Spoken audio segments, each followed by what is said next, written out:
গ্ল্যাডিয়েটরদের লড়াই, রোমান সৈন্যদের মহড়া আর প্রাচীন পোশাকের জাঁকজমক প্রদর্শন এ কোনো কাল্পনিক দৃশ্য নয়, বরং শত শত বছর আগের প্রাচীন রোমান সাম্রাজ্য যেন নেমে এসেছে বর্তমান বসনিয়ায়।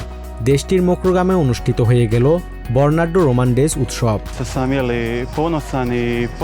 রোমান ডেজ উৎসবে অংশ নিতে পেরে এবং এখানকার প্রাচীন স্মৃতিকে পুনরুজ্জীবিত করতে পেরে আমি গর্বিত। আমরা প্রায়ই নিজেদের ইতিহাস ভুলে যাই, তাই সেই সময়ের জীবনযাত্রাকে স্মরণ করা সত্যি অসাধারণ। প্রায় ৩৫,০০০ বর্গমিটার এলাকা জুড়ে আয়োজিত এই উৎসবের পুরো কৃতিত্ব ছোট এই গ্রামের প্রায় ২০০ জন বাসিন্দার। নিজেদের গ্রামকে একটি অস্থায়ী কলোসিয়ামের রূপ দিয়ে গ্ল্যাডিয়েটর যুদ্ধসহ রোমান যুগের প্রাচীন হস্তশিল্প ও সুগন্ধি তৈরির নানা রকম প্রদর্শনী করেন তারা। এই অনুষ্ঠানের মূল আকর্ষণ হলো এটি বসনিয়া ও হার্জেগোভিনার সবচেয়ে বড় ঐতিহাসিক উৎসব।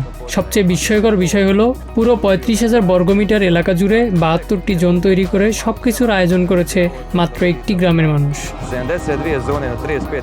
ঐতিহাসিক নিদর্শন এবং ৫ম শতাব্দীর পুরনো ভ্যাসিলিকার প্রত্নতাত্ত্বিক ঐতিহ্যকে তরুণ প্রজন্মের সামনে পরিচয় করিয়ে দিতেই এই আয়োজন। শিশুদের জন্য প্রাচীন যুগের প্রশিক্ষণ ও খেলাধুলার ব্যবস্থা ছিল পুরো উৎসব জুড়েই। এই আয়োজনের মাধ্যমে অঞ্চলটিতে পর্যটনের নতুন সম্ভাবনা তৈরি হবে বলে আশা উদ্যোক্তাদের। Basudebnath, TVN24 news desk.